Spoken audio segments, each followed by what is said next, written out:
Welcome to Carrying Wayward, a supernatural podcast for fans who aren't ready to let go and newcomers to the series who are ready to jump in. I'm Marie Vigourou. And I'm Drew Schulman. In this episode, we're diving into Supernatural Season 2, Episode 6, No Exit. Let's get this show on the road.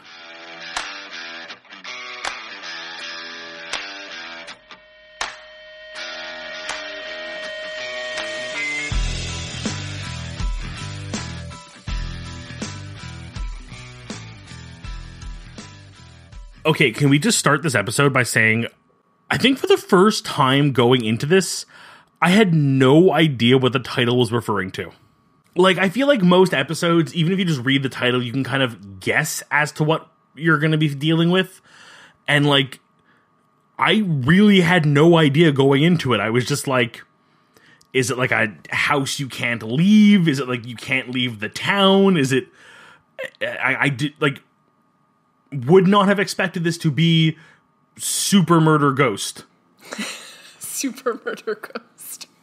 So I actually have some thoughts about the title of the episode and how that relates to like the theme of it. But first, would you like to give us a recap? I'm ready. All right, perfect. So I will count you down. 3, 2, 1, go. We start on a cold open of a, as we will be described later, a petite blonde who discovers some weird, like, creepy goop dripping out of, like, her walls as her lights are flickering like crazy, only to be spooked by an eyeball through a light socket, which is wholeheartedly just creepy.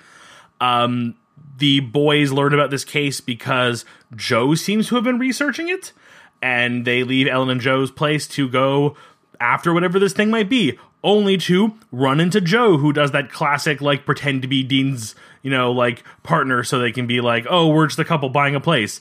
And they find out that it seems to be a ghost because this is ectoplasm, which we find out only really powerful ghosts can make. And they start doing their research, and they can't figure out who it is until finally Sam, who turns out to be a true crime buff, figures out that it's the ghost of H.H. Holmes, an actual real-life serial killer who is really prolific, and we'll talk about during the show, only to finally save Joe, who's been kidnapped by him, to then trap him in a salt ring, and then cover him in cement, and then really awkward encounter with Ellen at the end because of how they lied to her about Joe, and things get bad when they learn more about Ellen's past with John. And time. I don't know. I didn't do the timer. I was going to say, for once I have the timer, don't ask why. I had 15 seconds left.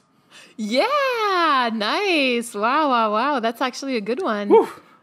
That was, once again, I did not expect, as good as, hey, again, love this episode. I thought it was really fun. I have a lot to say about the idea of bringing in a real-life serial killer as the villain. It's a pretty meaty episode, given how much time they do dawdle. There's actually a lot of action that happens. And like you said, there is a lot of meat when you're actually looking for it, I think. It's really funny because so I watched this episode, I think, on Monday. This is Thursday. And I was telling you that I was really excited about, recording this with you. But then literally half an hour before we started recording, I was like, what's the episode about again? What's the plot? What happens? So clearly, there is an element of, it being a filler episode. Let's move on to the long game really quickly. 3 things that I'd like to note in this episode. One is that Sam's hair has changed at this point. We no longer have the long, Bieber bangs. We now have, a middle part, which I think would make our Gen Z listeners very happy. So Sam now has a middle part. We also find out about Sam's love for true crime and serial killers. Sam being a fan of it makes perfect sense to me. I see why, but can you explain to me why? I feel like people who enjoy true crime tend to enjoy kind of the idea of solving a puzzle, even if it isn't one they are going to solve, but just sort of being a part of it or knowing about it. And I feel like Sam believes he is smart enough that he may be able to glean something that someone else has missed, which I think is also something we see a lot in true crime fans, is they think that they may be the ones to, catch something that someone else missed. I feel like Sam really thinks he could be the one to solve these because he's already solved so many other more supernatural cases. What makes these any different? The last thing that I will say, and that one is a bit more morbid, is that Ellen says the line about Joe, I won't lose you too. I just won't. And that's something that we need to keep in mind. Like, I don't know if this is a longer theme for Ellen going forward, which I can imagine, because obviously, as we'll learn about her deceased husband, there's a story, and I want to know more of that story. Speaking of story, let's move on to story time. You were actually talking earlier about the title of the episode, which I know this is usually the type of thing that we would reserve for critical time, but I will just mention really quickly that apparently this was named after a play by Jean-Paul Sartre called No Exit, where three people are trapped in a small room together in hell, only to find out that they're supposed to act as each other's torturers. I'm trying to see if I can find deeper meaning, because obviously we do have the three of them in a smallish apartment together. Sam is absent for most of this episode. I know that we talk about that later. There's more reason behind it than just storytelling, but like Sam is just not there for the majority of this. It's really Dean and Joe, and I don't particularly feel like either one really attacked the other one in any way. I know there's a bit of a butting heads over her pig sticker of a knife, sorry, as Dean calls it.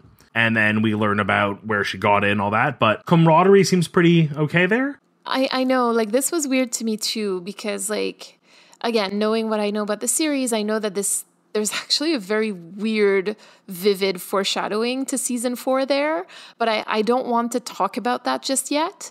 That title meant to me, the more I thought about the episode, is more about how Dean and Sam, to a lesser degree though, can't quite escape John's legacy. I'll be very honest, that's not what I went to. Like, when I had to try to find a use for the title, I had a very different one, more specific, so I think is the word I'm looking for. But yeah, you're right. That is that is a point that's really well brought up, with the whole idea of Joe wanting to be a hunter because it would be in memory of her father and feel close to him. Dean, I mean, he spills out really well there when he talks to Joe that first time when they're exploring the hallways, is this is a life he was basically forced into, and he wishes he would have had the choice to not have to do it. Absolutely. And like, that's really one thing that we start seeing from the beginning of the episode. Like, because you can feel like even in those opening scenes that there's a really strong emphasis on Ellen not wanting Joe to hunt. Like, she's very clear about it.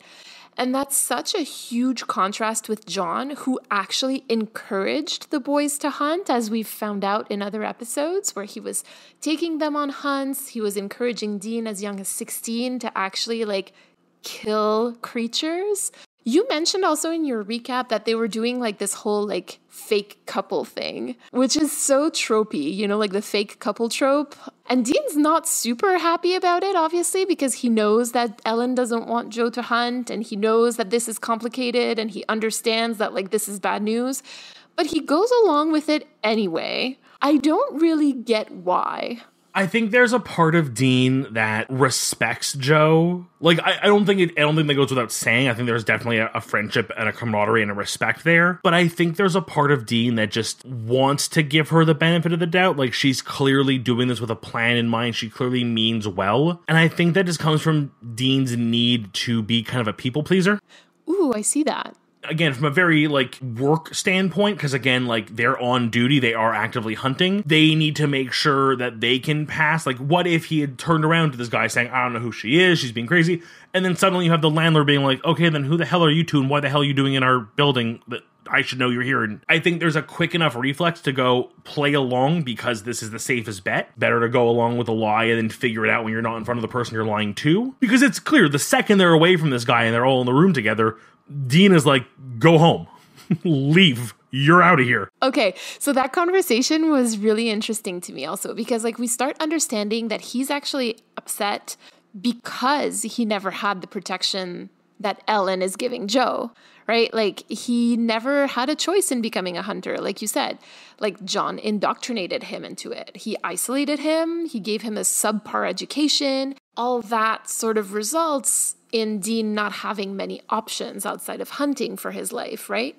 And he says, Joe has options. And he feels like she's throwing those options away by willingly choosing hunting. And that must hurt because that's something that he was never given. Like, she has these opportunities and this privilege that he does not have. Can we take that a step further even? We are now in a position where, if we look back a few episodes, Dean literally had this conversation with Sam, and Sam saying, no, I'm thinking maybe I'll keep up the hunting after this is all over. And Dean is broken by it because he knows that he can tell Sam, like, no, I may have no future, but you do. You can go back to school. You can resume your education.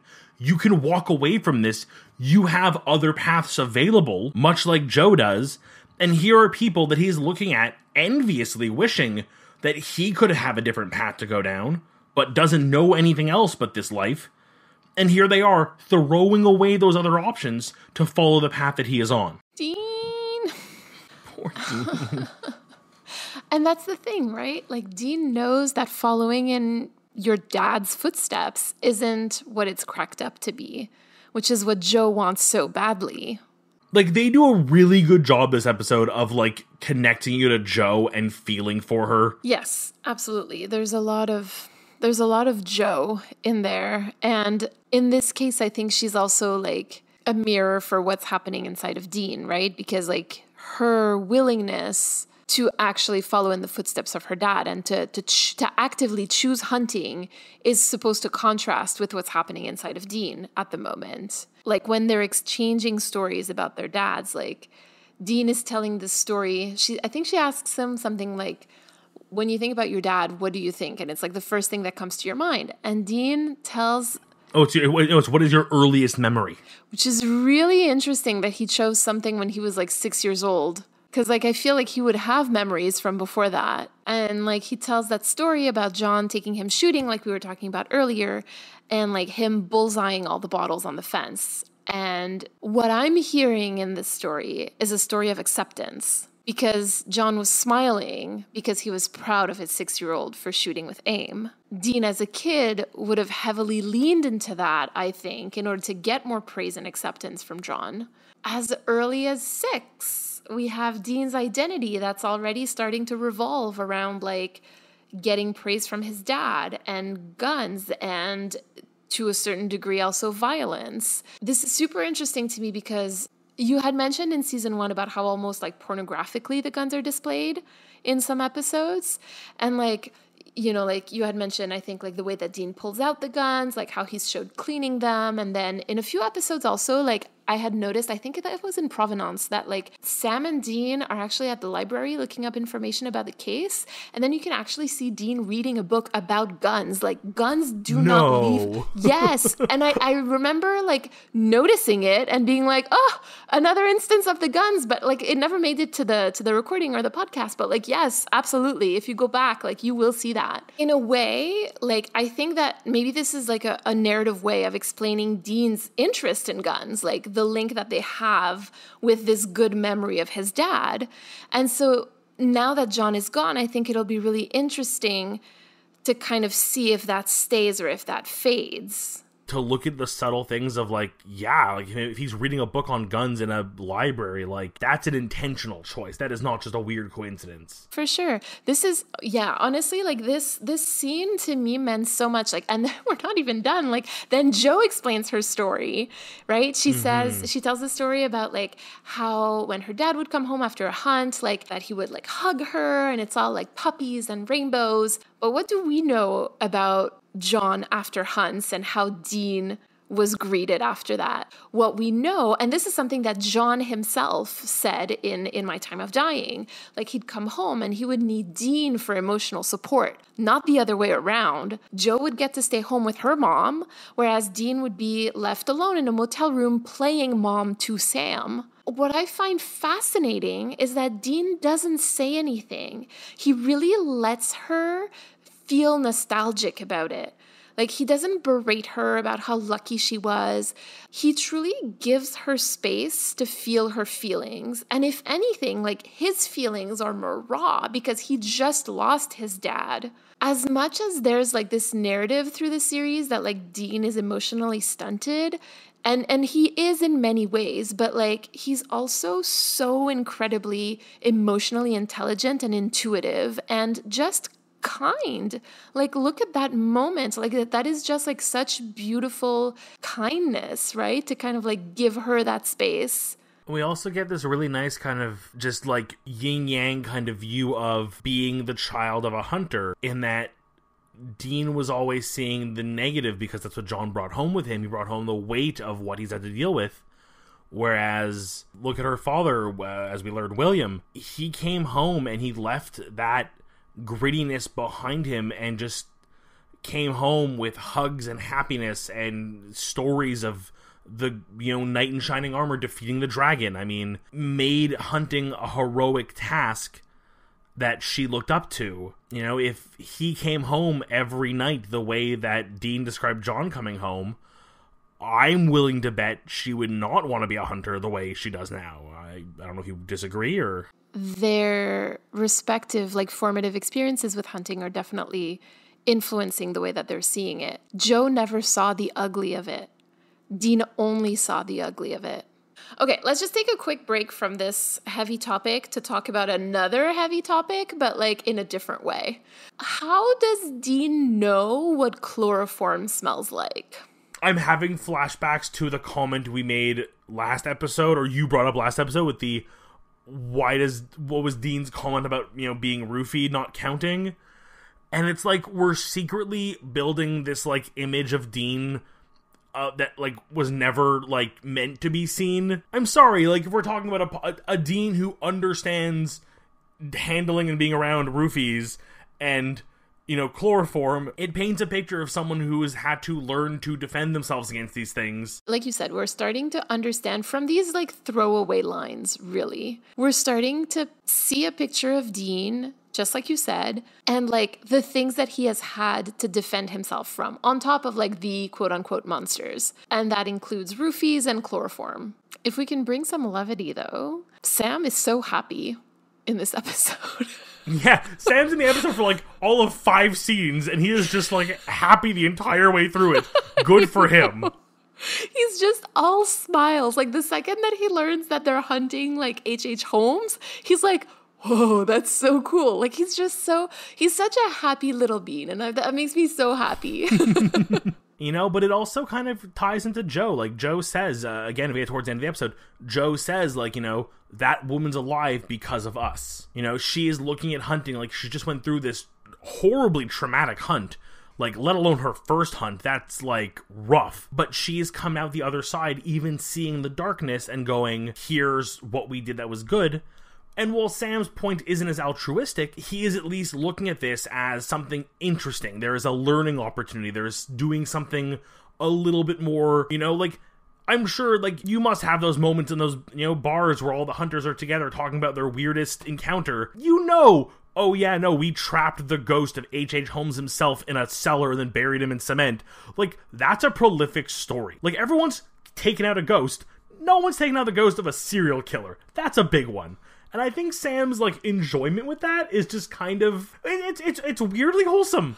Okay, I feel like weirdly wholesome is probably, like, the theme for all of the wholesomeness that we're going to see on the show, frankly. And that's so interesting because, like, we're seeing Dean, who at this moment, like, is absolutely hating hunting, right? Like, he hates it. And it's contrasted with Joe and how much she wants to hunt. But in this moment, it's also contrasted with Sam, who is still finding things to find interesting or to be excited about, whereas Dean just is not interested in this anymore, which is a sign of depression because that's something that he used to, quote unquote, at least enjoy, going on hunts, and now he doesn't anymore. Loving what you do, even if what you do is a bit of a different career than most people are used to, at least shows that there's still some passion, some drive. Dean is just like going through the motions because he has to. Exactly. So if we can come like to the end of the episode a little bit, like one thing that I noticed is that Ellen is really like projecting her issues with John onto Dean, not onto Sam, onto Dean, which means that like Dean is once again like in the situation where he has to clean up John's messes. And in this case, something that I really did appreciate in one of the 5 scenes that Sam is in is that Sam is actually the voice of reason. You know, he tells him, like, there's nothing that you could have done. And this is a change because, like, Sam is finally acting like as an equal to Dean and not somebody that he has to take care of. So, like, there's this, like, very slight shift in dynamic that's actually really important because finally Dean is starting to hear, like, some adult feedback from his brother, which I think is so good for both of them, really. The only way their relationship is going to become stronger and better and more healthy is seeing each other as equals. And, like, there's this really interesting moment, too, when, like, they go in to free the girls, right? Like, Dean is so focused on Joe, and Sam is actually out there looking for other girls. And I find that that's so, like, that's, again, like, a really nice representation of how they complement each other and their different archetypes. Because in this moment, like, Dean is focused on the micro, which is Joe, and Sam is focused more, like, on the macro. Like, there are other girls that need freeing. There is a ghost out there. You take care of Joe and I got the rest. There's no conversation, like, they just do it. Like, that's how naturally they gravitate towards their roles with each other. And I just think that that's, again, like, really cool.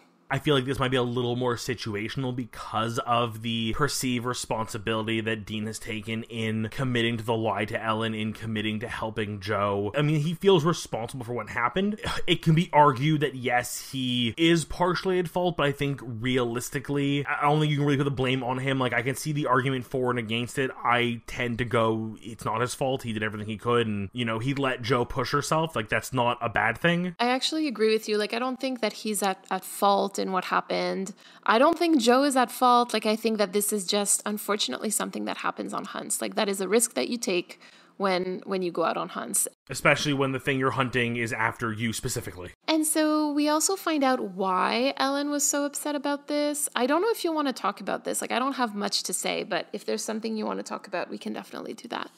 So what you're getting at for our listeners is the fact that Ellen then reveals to Joe that the reason her father is no longer with them is because he decided for the first time perceivably ever to hunt with a partner that happened to be John, and only John came home. And as Joe says, it looks like John screwed up and cost him his life. I think the important thing here is, I'm not going to sit here and say her anger is wrong. She's angry, and I understand needing space from, in this case, someone she looked up to being Dean, who is so directly connected to the person who, in theory, she feels responsible for the death of her father. But I feel like this is Ellen passing on her pain to Joe and just having it refocused on the wrong person.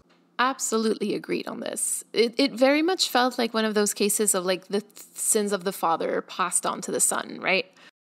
Which is basically Dean's MO this entire show. Like, there's also something else there that I kind of wonder if we can scratch at, because as you know, I am no John apologist.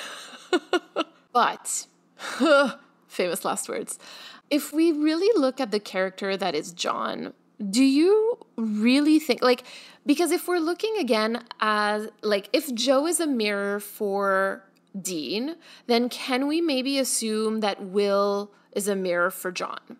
Let's assume that for a second. So, like, the relationship is, like, mirrored there. Let's make that assumption. If something went wrong during the hunt, which, as we said, nobody was at fault in the case of Dean and Joe, something happened, but unfortunately it cost William his life. Do you really think that that's what John would have said to Ellen?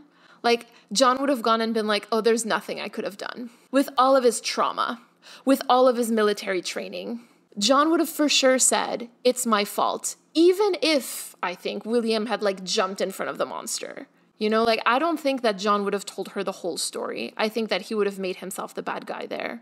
And I, again, cannot believe that I am defending John in this case, but I really don't know how much of it was his fault. And you know that I usually think everything is his fault. So I think that says a lot. John is the kind of guy who would have come back to have to deliver that news to Ellen and would have taken the blame even if it wasn't his fault, just in the fact that he was my partner, something went wrong, and he's the one who paid for it. I'm the one at fault. Not because the thing that he directly did caused his death, not like he pushed him in front of a train or off a cliff. It's the fact that I should have had his back, and even though I did everything I could, he's no longer here. That's my fault. I'm gonna assume we don't learn what happened exactly. I feel like that isn't the kind of thing the show's gonna dig into. So again, this is purely up to headcanon and characterization. But I don't imagine, like, it'll get back to Ellen eventually that what really happened was that John made a stupid call and risked, Will's life, and that's what happened, and it's really his fault.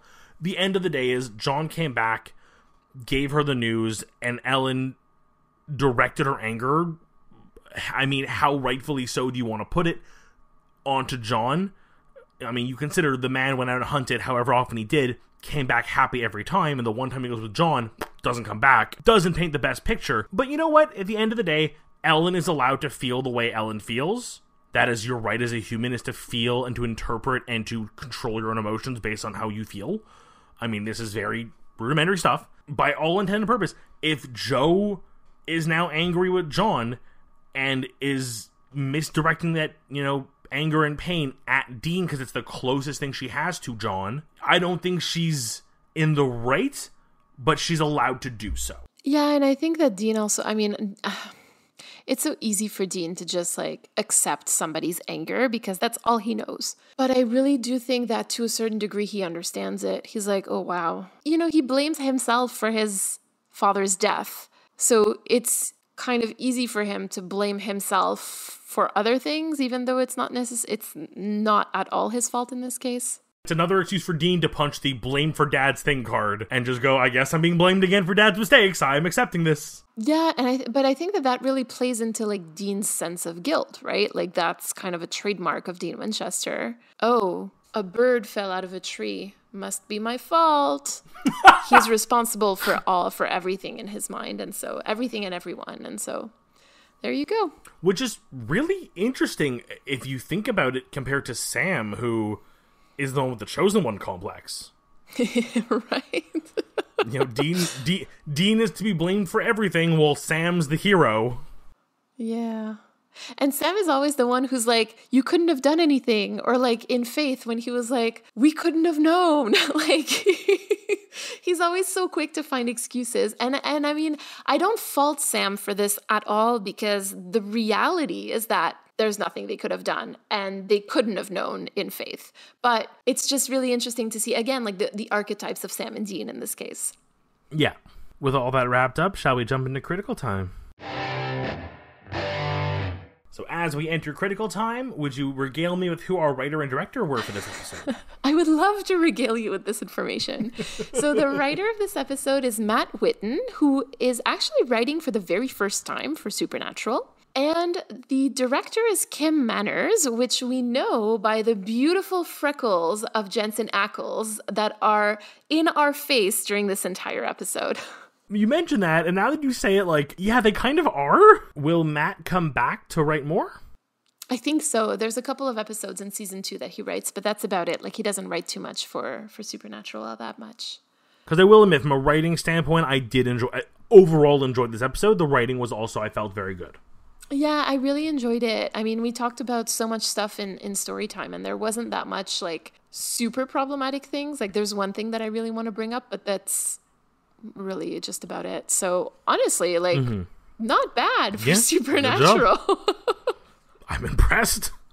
Still doesn't pass the Bechdel test, but that's a whole other story. This entire show, if we ever pass that test in a single episode, I'll be shocked. I do notice that Jared is still in a cast this episode. Yes. And you did also notice that Sam is pretty absent throughout the episode. That's actually because Jared had to take some time off in order to take care of his wrist that he broke a few episodes ago. Is there anything you want to bring up? I know it's the age of the show, so I am forgiving it for the lack of technology, but the CG on that first shot of the ectoplasm, I could count the polygon. And I will give you, as someone who's worked in amateur film, there is a great tip for hiding things that look a little bad on film. And that's to not zoom in on them. Who knows? The technical reason for the shot, obviously, like, when it's dripping in other locations, it's an actual, like, putty or paste or goop they're using.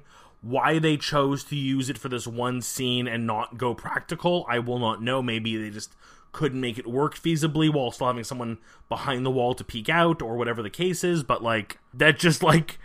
It's the littlest thing that will just pull me out of my immersion, because otherwise this episode, there was so much practical and gorgeous effects. I'll even admit that really, like, gross out, like, skeleton, like, partially decomposed body in one of the cells, where you even had, like, a bug crawl out of its eye socket at one point. Like, it was dark enough, it was poorly lit, it was only shown for a few seconds, they didn't linger on it. That could either have been really good practical or really decent CG. I don't know. I'd have to go back and actually examine it, and I didn't have to. But I think that that's the magic of it, right? The fact that you didn't wonder what it was. You were just like, oh, this is a skeleton. It wasn't like, oh, this is bad CG. There's a difference, and this is what it does to TV. So in one episode to do it so right and so wrong, again, the show is so good at just taking a step forward and then jumping back down that next step. But, I feel like... Again, not trying to be too cynical about the show, but like that is the show. It does some things so well and others so poorly, and sometimes in the same episode, and sometimes it just gives you whiplash. And I think that in this case it's visual, so it's very apparent. But yeah, I this doesn't surprise me, I guess. And speaking of things done well, I mean, I know we discussed this back in season 1. There were some issues with the music and the licensing. And clearly we're seeing the benefits of season 2 where they've clearly sorted that out, because it's been great tunes this season. Again, picking songs that really hit the nail on the head when it comes to the themes of the episodes. For anyone who didn't catch it in this episode, the song they opened with early on in the episode was the song Surrender by Cheap Trick, which is literally a song about a parent telling their child about the dangers of the world they're currently growing up in, and making sure to watch out for themselves, to not trust people, because people can take advantage of you. On theme. Yeah, very on theme. Really good choice for this. There's one thing. Can I harp on one thing? Yes, please harp. So there's this one line, and it's Dean who said, "Sweetheart, this ain't gender studies." My whole body recoils when I hear this line. So first, like, Dean has never called Jo or any other woman like sweetheart on the show. And it sounds super demeaning in that context. And like, I say this as a woman who has been demeaned by men in that way, where like when they want to make you feel small, they call you honey or sweetheart, or like in a very patronizing way. And it's just so infuriating. And to see it playing out that way in a moment where like Jo was actually asking, like, do you think that I can't do this because I'm a woman? And for him to like make fun of her and demean her in that way was just like, I did not like that. Like, that was bad writing, because it's completely out of character compared to what we just saw and what he, like, that space, that emotional space that he gave her before. So I don't know. To me, this is not Dean saying it. This is bad writing, and that's why it's in critical time. And the worst part is it's surprisingly a decent point he's trying to make. Oh, absolutely. And that's what I'm getting to after. That, like, he's not saying that, like, it's about women. It's about amateurs. It's about people who don't have experience. And, like, and that's kind of the point that I want to make. That line didn't need to be there. He could have just said, women can do the job fine, amateurs can't. The whole, like, sweetheart, this ain't gender studies, we did not need that at all. It's not needed. You remove it, and it's the same, and Dean doesn't sound like an idiot. Again, it's a step forward and a step back. It's a great point. It's them really driving home the point that this is not a matter of, like, gender. This is literally a matter of, this is a job, and unless you are well trained, you are going to get yourself hurt. To then say it in this very negative, demeaning, misogynistic way, just like... It proves her point, if anything. Yeah, right. Exactly. Like, the thing that really annoys me with this is that, like, the whole goal of him saying this, of him saying, like, women can do the job fine, amateurs can't. It's to show that he's not actually misogynistic. But that line disproves that point. Because that is absolutely, like, that is said with a hatred, honestly. And again, like, I'm speaking from personal experience here, because I am a woman. I was raised as a woman. And so, like, this is stuff that I've heard before. Like, oh, don't try to bring in, like, your feminist ideas. Like, oh my God, what do you think feminism is? And this is kind of like my second point about this, that, like, what's wrong with gender studies? You know, like, I feel like this feeds into a hatred of like formal studies of the place of women in society. And like, I will give you that there's a lot to criticize about social justice in academia, like so much to criticize, but this isn't it. Like, this isn't what's going on. So I don't know. I hated that line and I really wish that it wasn't there. And to me, that's not even something that Dean would say at all. It was out of character, in my opinion. The only time I can legitimately hear Dean calling someone sweetheart is someone with a weapon in their hand that he is sort of mocking. For sure. I mean, like, but that's the thing. It becomes a mocking. Which is problematic in its own way, because it's then kind of shifting a whole, like, gender balance thing on, you know, like, feminizing somebody is to demean them, which isn't to demean. That's a whole other bucket of worms, and we'll deal with that when we get there eventually, because I'm sure we will, but... It's a different bucket of worms, but it's rooted in the same misogyny and hatred of women. Would you like to listen to our voicemail this week? I would love to. Let's hear it now. Hey, it's Nicole. After listening to your episode on Home and your discussion of the scene where Dean calls John, I couldn't help but notice the parallels to the scene in Lost and Found, the first episode of the 13th season, with Dean out back at the fast food place. One of the first things that caught my attention was the extremely similar shot composition and direction of these two scenes. But as I'm no expert in cinematography, I don't have a lot to be said on that front, but I felt it was important to point out for comparison's sake. Both times we see Dean doing his best and trying to keep up his facade that he presents to the world before reaching the point where he has to step away from Sam to let his buildup of emotions out. Each time he places himself behind a structure that acts as a shield from the rest of the world.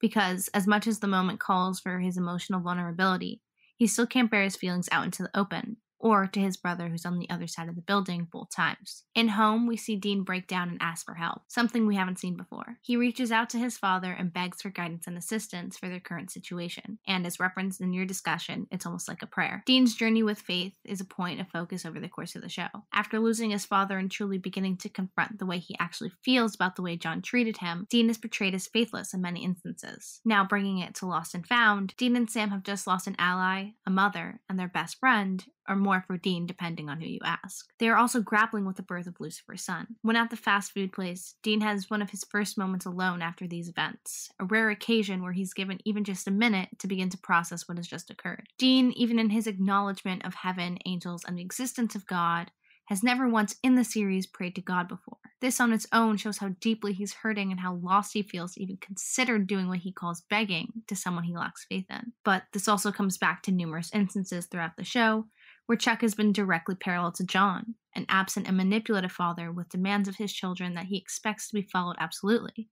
And that's without even mentioning Dean as Michael's vessel, and Sam as Lucifer's, mirroring both Chuck and John's treatment of their children and the way that their kids reacted to such. Dean had treated John for so long as this godlike figure, but when his belief in him fell apart, so did the rest of Dean's faith. In a moment of true pain and desperation, we see Dean pull together whatever ounce of trust in God he had deep down and reach out, just as he had to John 12 years prior. When Chuck doesn't show, his hope is once again dashed and he's left to pick up the pieces of a mess created by God, just as he's been doing for John his whole life. Like most parallels in Supernatural, it's quite heartbreaking, but it certainly leaves a lot to think about. So thank you for wanting to respond, and I can't wait to hear what you guys have to say about this. Wow, that was a good voicemail. I obviously cannot respond to all of it, because as much as a lot of these bits of information are things I have learned just through cultural osmosis, I haven't reached those points in the story, and I don't want to make assumptions or guess. I really feel like that is one of the things I've been saying about Dean for a while, is there is this constant need to have something or someone to believe in. As much as he doesn't really consider himself to be a devout person or a faithful person, he sort of needs to have someone to believe in. And even here in season 2, we are seeing how he, back in season 1, had all this faith in John to the point where when things really kind of like hit a wall, he had to call John and beg for help.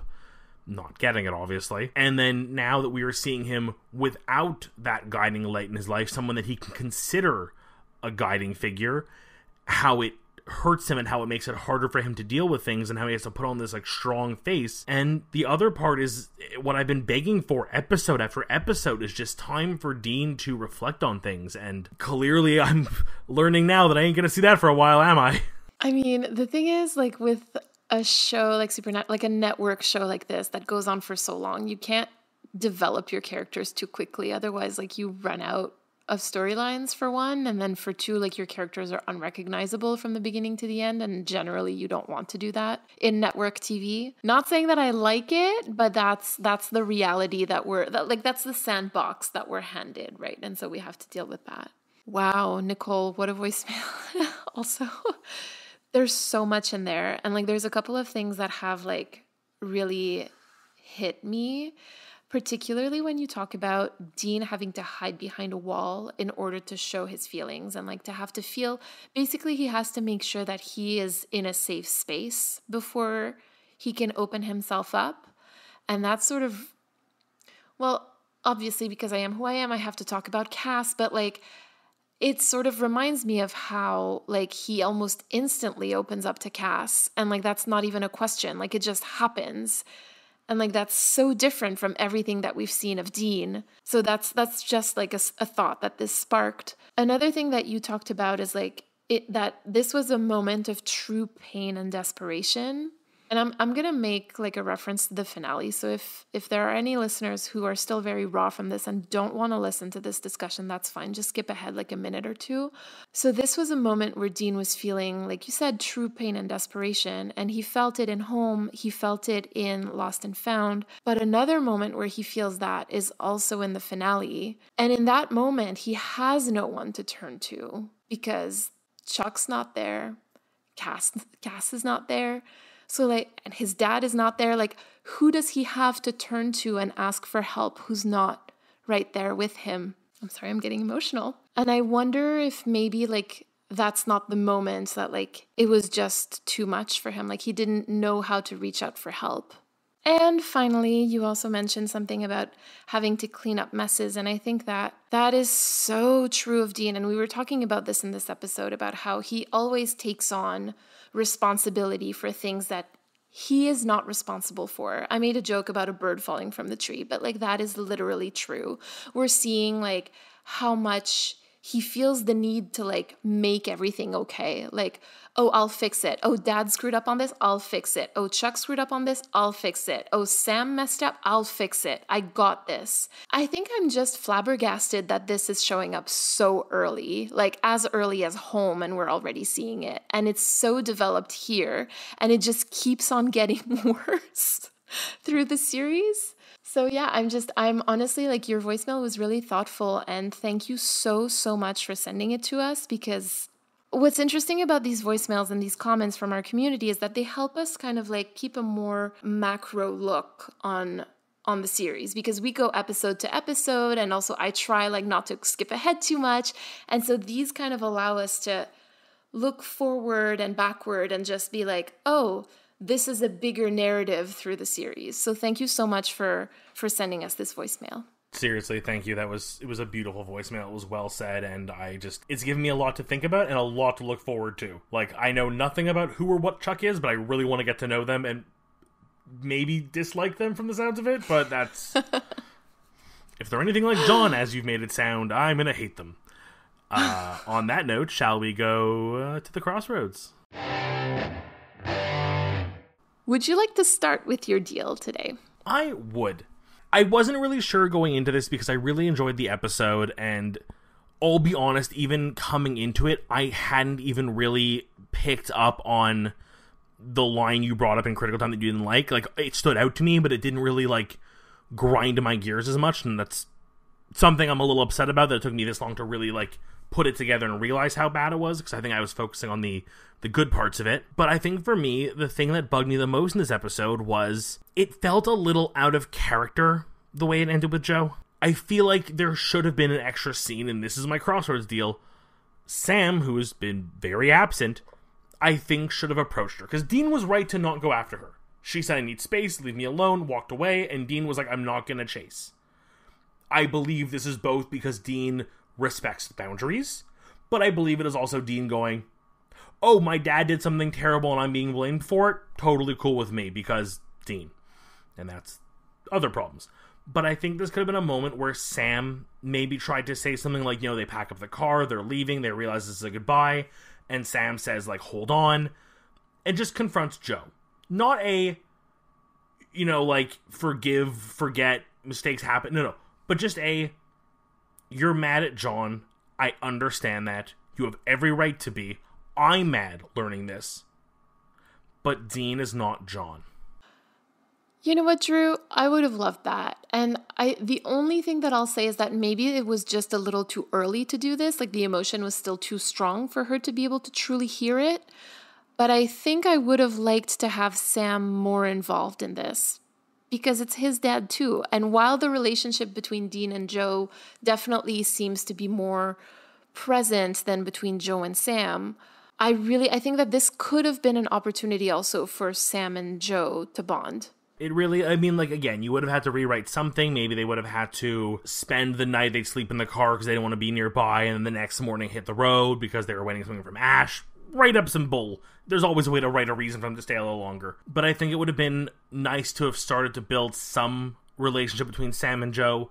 I think it would have been a good place, not to, like, come to a happy-go-lucky conclusion, fly into each other's arms, life is happy, but just to plant the seed of you're allowed to feel the way you're allowed to feel. Turning your anger onto someone who is not the responsible party is not what your father would have wanted. It could have been done in a way where, like, your mother is mad at our father, and she has the right to be. You've now learned that you have the right to be mad at him.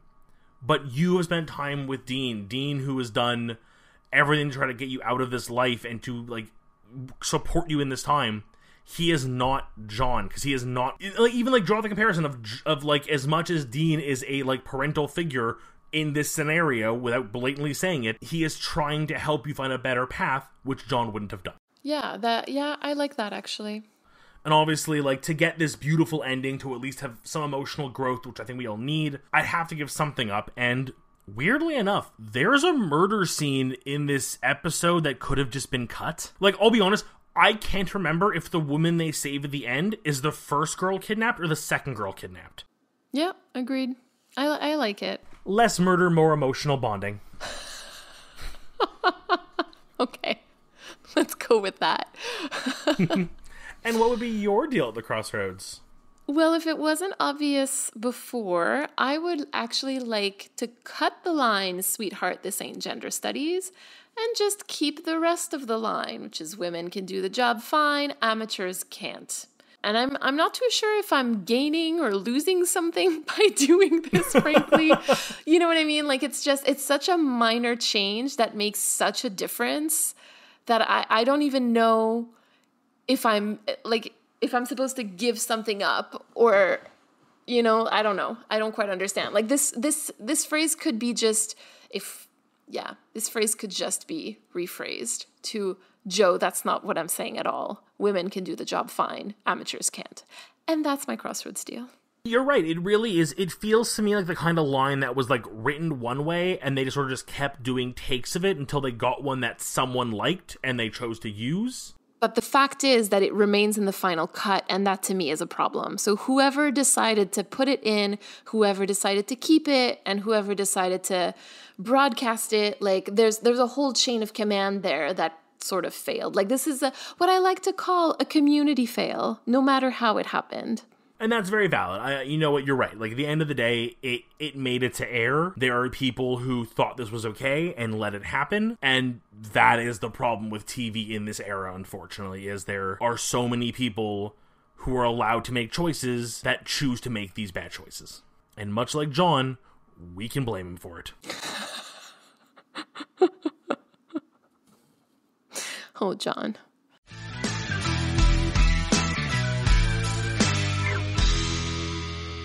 You've been listening to Carrying Wayward, a supernatural podcast produced by Rochelle Castellano, hosted by Marie Vigouroux, and myself, Drew Schulman. This week, we'd like to thank Nicole for their voicemail. Help us keep the conversation going. You can send us a voicemail recording at carryingwayward@gmail.com. And, of course, follow us on Twitter, Instagram, TikTok, and YouTube using @carryingwayward. Make sure to leave us a rating and a review on Apple Podcasts. We'd love to grow our community. Until next week. Carry on, our wayward friends. Mwah, mwah. Ugh, John. Ugh, John. Ugh. Ugh.